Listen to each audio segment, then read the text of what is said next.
ليشهدوا منافع لهم ويذكروا اسم الله في أيام معلومات على ما رزقهم من بهيمة الأنعام.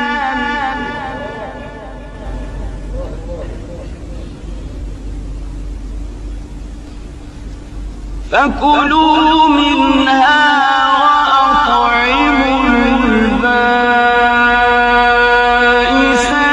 الفقير.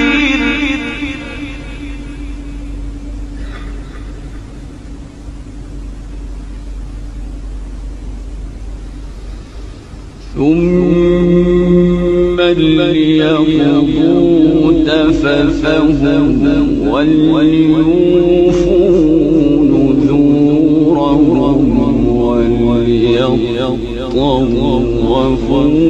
بالبيت العتيق. صدق الله العظيم.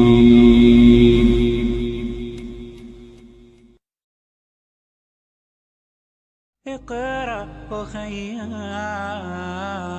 ورتل